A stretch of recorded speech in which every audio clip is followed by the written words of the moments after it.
E agora, nós vamos conversar com a Priscila Mendes. Isso. Vamos conversar com a fisioterapeuta Priscila Mendes e vamos falar sobre um assunto que poucas pessoas falam.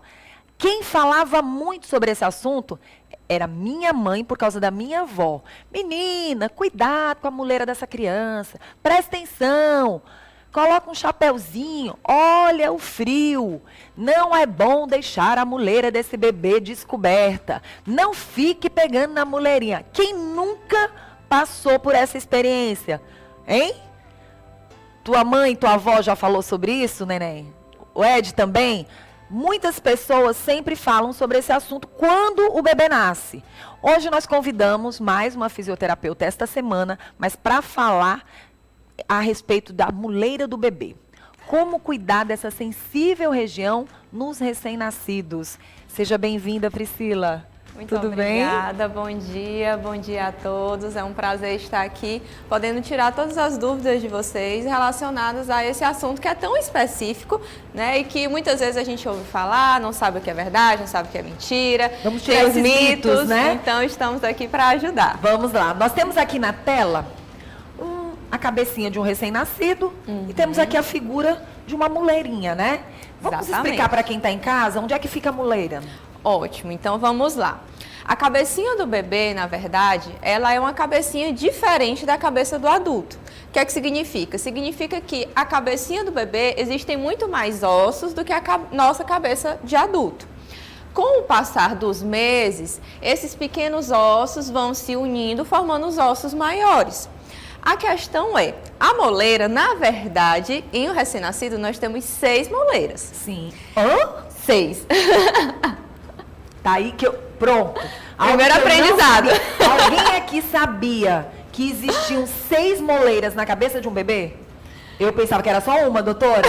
Tá aí algo muito especial pra gente falar aqui. Então, nós temos 6. A questão é, a mais conhecida, que é essa daqui, que é a anterior, né? Claro que muitas vezes é a maior, é a que demora mais a fechar, porém nós temos outras 5.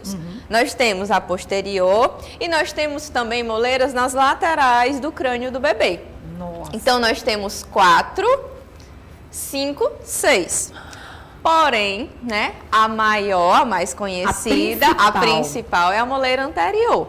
Porque ela demora para fechar? Isso, ela é a que demora mais. Até 2 anos de idade é o período que a gente tem para o fechamento dessa moleira anterior, que é a que demora mais. Até 6 meses de vida, as laterais e a posterior, elas já estão muito bem encaminhadas para poder fechar. A anterior é até 2 anos de idade, o prazo. Doutora, você falou algo que chama a atenção de quem está em casa e que tem bebê recém-nascido, ou quem esteja gestante, que fique atenta sobre essa sensível região nos recém-nascidos. Se são 6 moleiras que ali estão e durante até 6 meses, estas 5, elas vão se fechando, existe algum cuidado especial também com estas ou não? Na verdade, quando a gente tem um cuidado com a cabeça do bebê no geral, você está beneficiando todas elas. Todas as moleiras. Certo? Então, quais são esses cuidados? O primeiro cuidado é com relação ao posicionamento. Existem coisas que os pais e as pessoas que ajudam a cuidar, toda a rede de apoio, podem estar ajudando de fato. Então, por favor, façam isso, gente, com os cuidados com relação à cabecinha do bebê. Nesse período de pandemia, uma das coisas que eu observei bastante foi que os pais, muitas vezes, eles se preocuparam muito em deixar os bebês deitados de uma única forma, né? Nós temos a orientação com relação a colocar o bebê para dormir em decúbito dorsal, que é de barriguinha para cima, devido ao alto índice de mal súbito, né? Então, essa orientação, ela é verdadeira e deve ser levada, assim, em consideração. Porém, quando o bebê está acordado, você pode colocar ele em outras posições. Você pode colocar ele deitado de lado, você pode colocar ele de barriguinha para baixo com o rostinho virado, certo? Então, você pode estar colocando o bebê com supervisão no decorrer do dia, nos momentos em que ele está acordado. Porém, devido a essa questão de pandemia, etc., eu andei percebendo no consultório realmente que muitas pessoas deixaram o bebê muito tempo deitado e aí começou a desenvolver o que nós conhecemos por assimetria craniana, que é o que geralmente eu atendo, né, em maior número no consultório. O que é assimetria craniana? É quando um desses ossos, eles se tornam assimétricos. E a gente precisa fazer um tratamento específico com orientações domiciliares e em consultório para que consiga realinhar novamente essa cabecinha. E tudo isso tem a ver com o jeitinho que o bebê está dormindo? Também. Então tem um outro porquê. Isso, podem ter vários motivos. Sim. Alguns dos principais motivos. Questões relacionadas à própria gestação, ou seja, situações, por exemplo, que o bebê fica na posição de encaixe por muito tempo, né? Tem alguns bebezinhos que entram nessa posição de encaixe antes do momento do parto. Então, isso pode favorecer a simetria craniana. A gente também pode ter situações como, por exemplo, perda de líquido amniótico. A perda do líquido amniótico, ele diminui o volume de líquido ali dentro da barriga e o bebezinho ele fica nadando dentro da barriga da mãe. Então, quando se tem a perda, ele naturalmente vai se movimentar menos. E aí isso também pode gerar uma questão que precisa ser observada. Vale lembrar que são todas situações que podem contribuir. Por isso que é muito importante que os pais eles sempre tenham acompanhamento de profissionais especializados e capacitados para que os seus bebês sejam avaliados e seja observada a necessidade ou não de tratamento ou pelo menos um acompanhamento durante o desenvolvimento. Doutora, esta semana eu tenho observado o quanto tem sido importante a presença de um fisioterapeuta na vida das pessoas. Não só por questão de dores, não só por questão de repente você quebrou uma perna, você tem ali uma dificuldade, mas principalmente para se evitar algo mais sério lá na frente.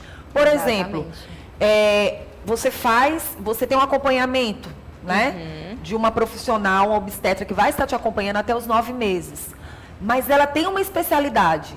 É importante, a partir do momento que a mãe descobriu que está grávida, buscar um fisioterapeuta nesse acompanhamento dos 9 meses?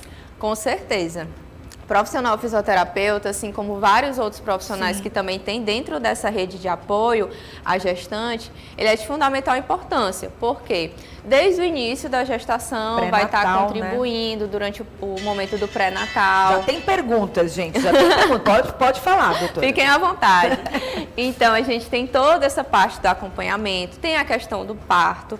Depois do parto, também existem métodos e técnicas que podem estar ajudando essa mãe a retornar de uma forma mais rápida para suas atividades do dia a dia. E também nós temos os cuidados relacionados ao bebê, né? Então, são todos fisioterapeutas, porém cada um com a sua especialidade, e um fato muito interessante que eu gosto bastante nessa área é que a gente sempre busca se comunicar.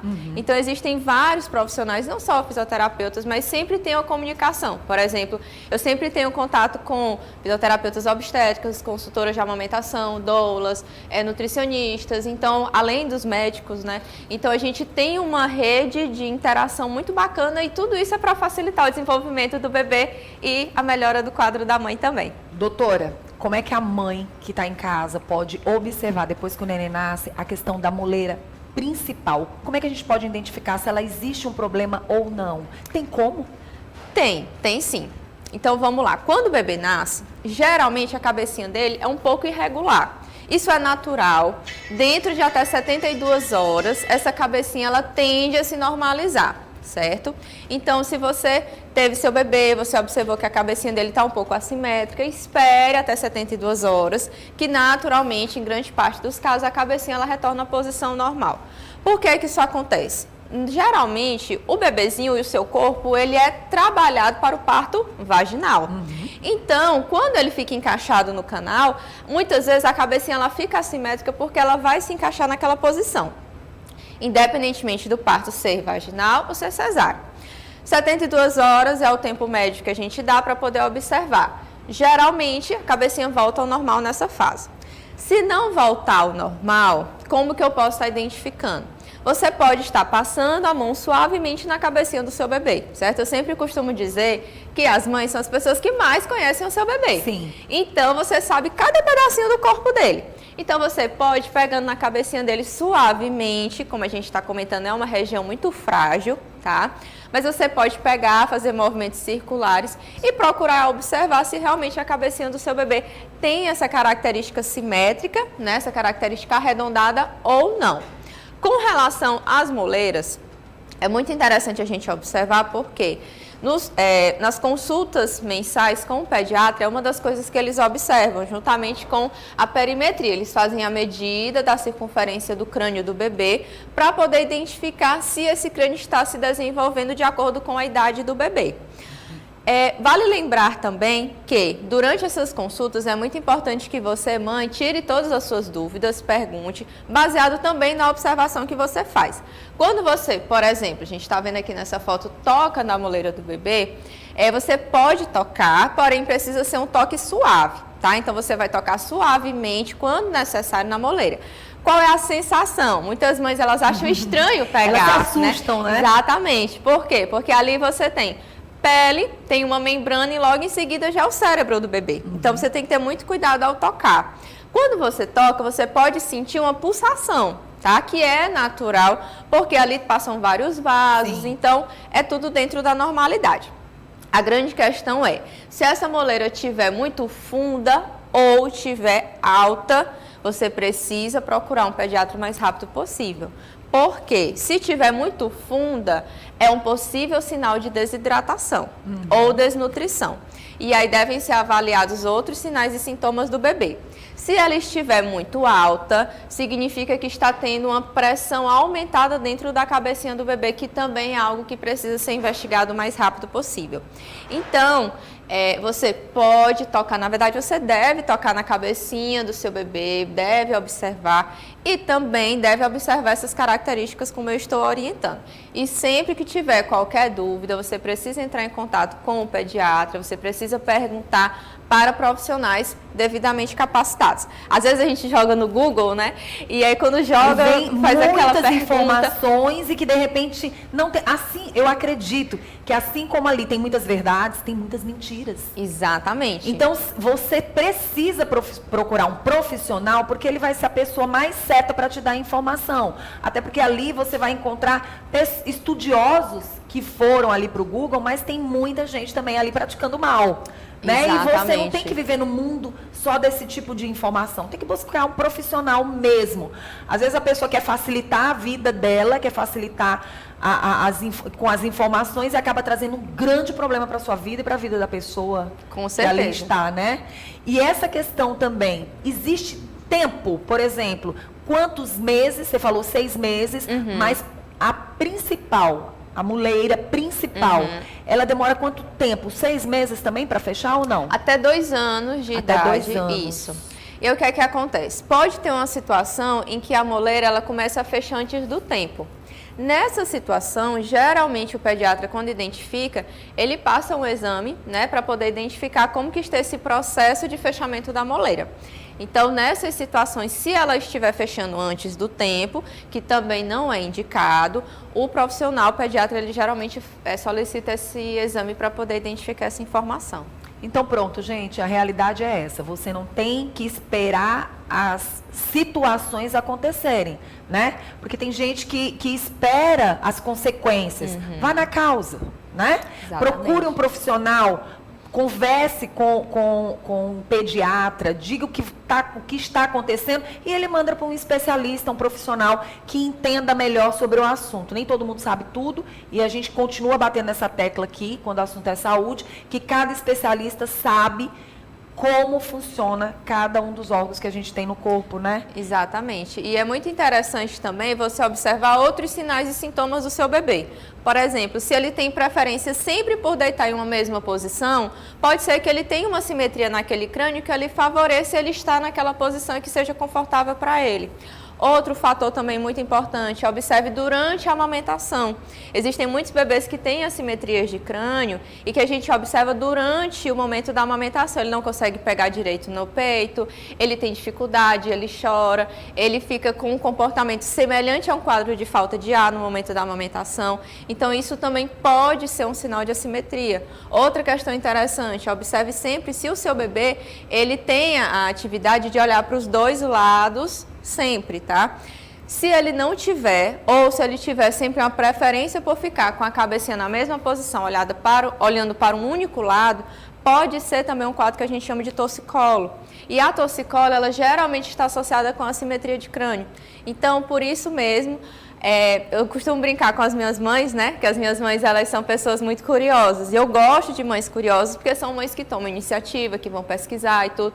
Porém, no momento dessa pesquisa, em alguns momentos, quando joga na internet, quando vai investigar e tudo, às vezes vem 1001 informações, né? Que ali 10% são verdade e as outras 90% são situações extremas.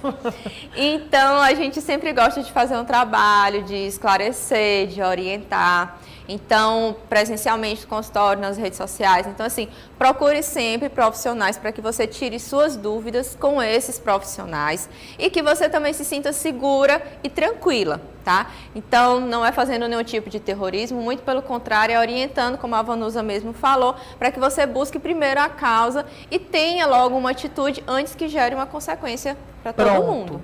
Depois de ter dado todas essas informações, que a doutora ficou bem à vontade para esclarecer, porque a gente sempre costuma dizer que aqui a gente bate um papo. E através desse bate-papo é que as informações corretas chegam até você. Vamos falar sobre mitos e verdades.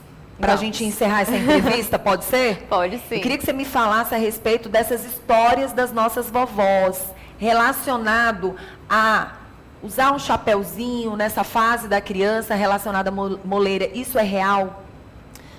Na verdade, a questão do chapéu, assim, não tem nenhuma comprovação científica que vai ajudar ou atrapalhar. Eu costumo ver isso como uma espécie de cuidado, sim, né? Transmitindo isso por uma forma de cuidado. Então, cuidados você precisa ter, sim, né? Agora, a questão, precisa colocar um chapéu, então tem a outra cultura também da questão da reza, né? Precisa rezar porque a moleira tem que fechar. Então, a reza também é uma forma de cuidado, de carinho, né? De transmitir boas energias, enfim, para o bebezinho. Mas você precisa observar na realidade que cada regiãozinha da cabecinha do bebê, ela tem o seu momento, né? Adequado para fechar. Por que ela não pode fechar antes do tempo? Porque se ela fechar antes do tempo, você vai estar restringindo o crescimento do cérebro. Então, até 1 ano de vida, o cérebro do bebê ele vai crescer 2 vezes de tamanho. Então, essas regiões elas precisam estar ainda maleáveis para suportar esse crescimento do cérebro e no momento adequado elas conseguirem fechar. E para a gente encerrar essa entrevista, tem mais uma que eu quero saber se é mito ou é verdade.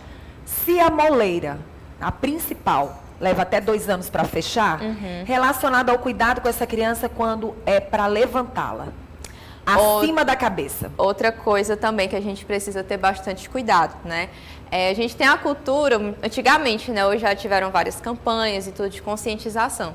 Então, antigamente tinha a cultura de jogar o bebê para cima, de brincar sacudindo e tudo. Então, na verdade, não é indicado esse tipo de comportamento. Por quê? Porque você pode estar gerando diversos traumas dentro da cabecinha do bebê. Então, realmente, esse tipo de brincadeira não é indicado. Muito bom. Doutora, eu quero agradecer pela sua presença. Acho que deu para a gente esclarecer bem. Foi um bate-papo bem interessante. Quem quiser entrar em contato com a doutora, vai aparecer aí na telinha o Instagram, mas a gente queria reforçar. Obrigada. Tá ok, eu quero agradecer o convite também, foi um prazer estar aqui com vocês hoje. Então, me chamo Priscila Mendes, minha rede social é Pri Mendes Fisioterapeuta. Para maiores informações, pode entrar em contato que eu vou ter todo o prazer em responder suas dúvidas e tirar qualquer uma delas. Lá no Instagram também, a doutora sempre passa dicas importantes. Sim, toda segunda-feira tem um quadro Baby Pergunta, que você pode fazer qualquer pergunta relacionada à cabecinha, desenvolvimento motor, qualquer dúvida que você tenha. E também tem várias outras informações muito interessantes. Pois também. Aguarde, porque a gente quer te ver mais vezes aqui no programa. Com certeza, tá bom, minha estarei. linda? Muito obrigada.